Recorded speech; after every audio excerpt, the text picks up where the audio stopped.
Welcome back to another reading and correcting of the used child. By me, Kindar, the Tiger Writes, and Ty, the Tiger Supervisor. Today, we are doing chapter 25.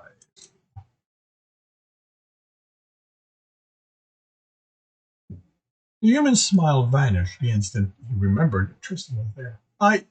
It doesn't matter. Tristan finished for him. He didn't care if he thought he'd come up with a way to get to the target, or if he thought he had finally found a way to pass Tristan. What Alex thought was irrelevant. He waited, gave Alex time to try to explain that smile. Instead, Alex thought, What do we do then? We get a target to come to us. Alex began frowning, then looked at the door. Alex's eyes was muted, not diminished, but controlled. He was coming to understand he had no say in any of this. He said, I'll get Emil ready for you. No, continue searching for information. Alex eyed him suspiciously, but sat. Tristan smiled as he headed for the boy's room. He was still seated on the bed and looked up from his data pad. A smile began forming, then his face was neutral. Happy to see Brian, but he'd been trained not to show his emotion. It was a good skill to have. He simply needed more practice at it. Hey, buddy, it's time to go in cryo. The boy put the pad down, face up. Are we going to see my father? And more mathematical problems. By reflex, Tristan flipped the boy's pad face down. That's the plan. I think we found him. And the bad men?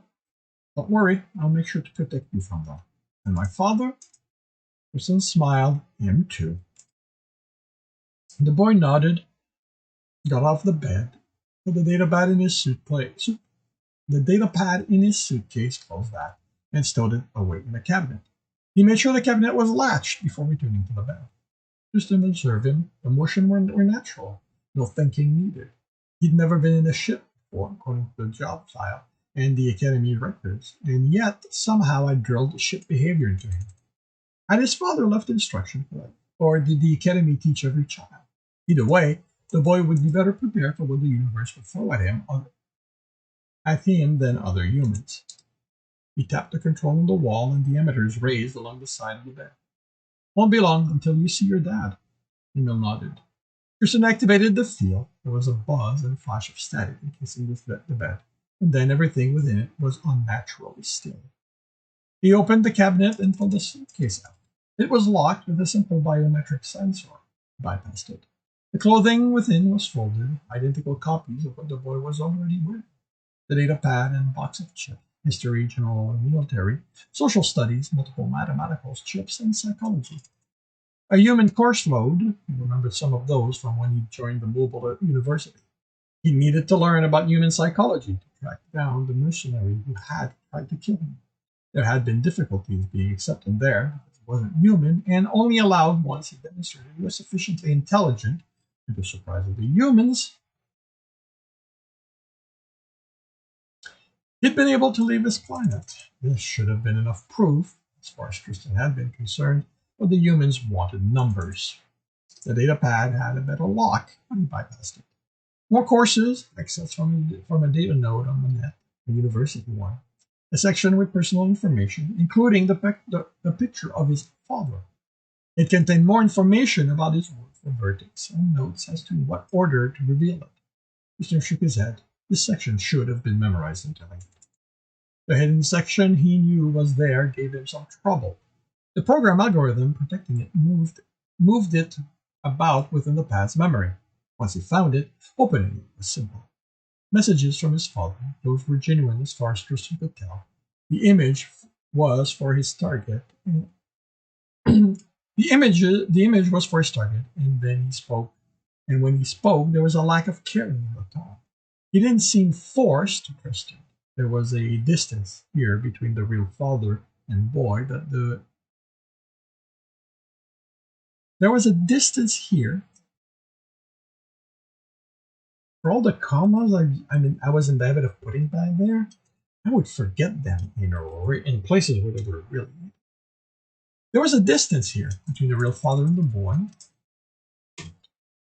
that the way the boy had spoken of the false identity hadn't hinted at. Tristan found a few replies from the boy asking when he could leave the academy, when his father would come get him. The questions were direct, without any of the pleading human children use when they wanted something, as did some adults, and Tristan remembered, as did Justin. His father's replies were short and variation on "I'm too busy right now." "It isn't safe for you to join me yet." To them, Tristan confirmed that Emil was the boy's real name, but he couldn't confirm the father's.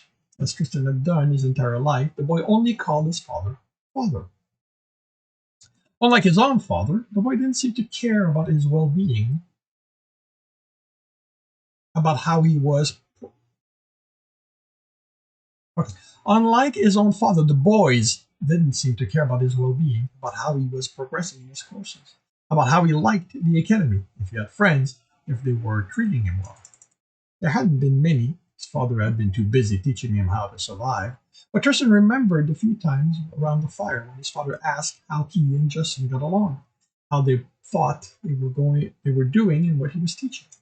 He and Justin always lied. They got along well. They were learning well. They enjoyed what they were learning. He had to know those were lies, but he never called out either one of them, either one on them. Like in Tristan's life, there didn't seem to be a mother in the boys. He idly wondered if the boy had any memory of her, or, like with Justin, she had been removed from his life when he was too young. Tristan erased the usage log and put the pad back in the suitcase, replacing the clothing as it had been, and put the suitcase back in the cabinet, latching it. He went over the messages as he looked the room over.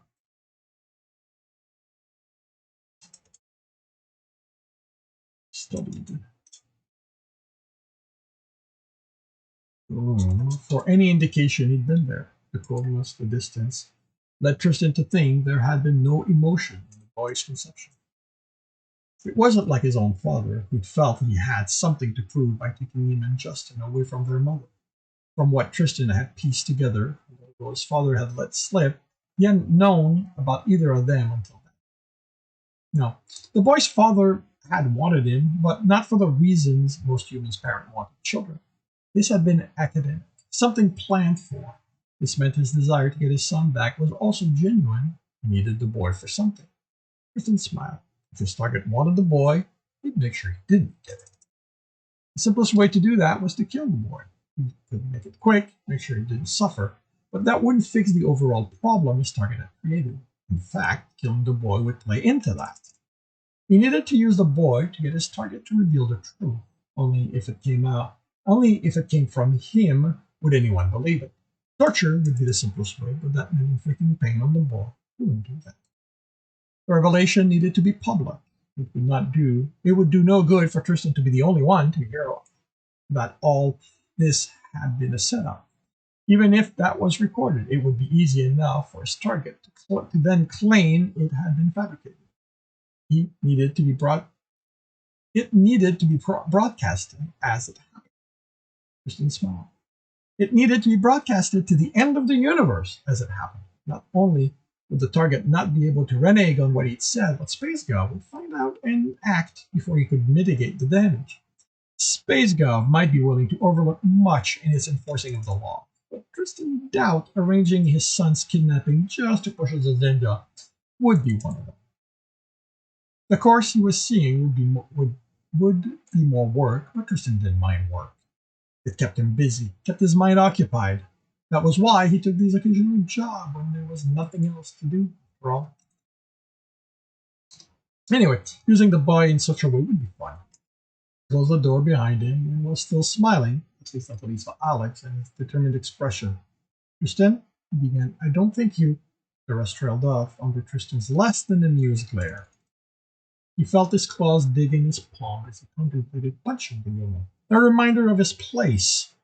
Forced himself to relax. The new plan meant he couldn't simply beat Alex. He needed the boy to become comfortable with both of them, and he was observant enough that he would notice details like Alex fearing him more than he already was, which wasn't enough, it seemed, as the human opened his mouth again. "Do not speak, Alex. I will not beat you for it now. The job needs you emotionally intact. But give me reasons and when this is over, You will get a reminder of how deep my anger can run. You understand. Alex searched his face, not the search of before looking for that Jack mask, but trying to determine how serious Tristan was. I understand. Go under cryo. The human opened his mouth and closed it. This soon after the warning, and he already had trouble. The tally would be high by the time this was over. Tristan knew. Well, it wasn't like he'd need Alex alive. Alex went to the chair, tapped the control, paused. What parameter do I put in to be woken up? I'll wake you. Tristan sat in the pilot's seat, feeling the human's eyes on his back. But instead of saying anything, there was the buzz, the field being activated. Tristan sighed, finally alone. No one to bother him with questions or demanding explanation. Now he could focus on what needed to be done without any distraction. He made a list, recording and broadcasting equipment, something capable of reaching the whole universe. That meant one of the larger companies. Difficult, but Alex claimed to be good. This would be a verifiable test allocation. It couldn't be on any of the major worlds, too much security, but not on a periphery world either.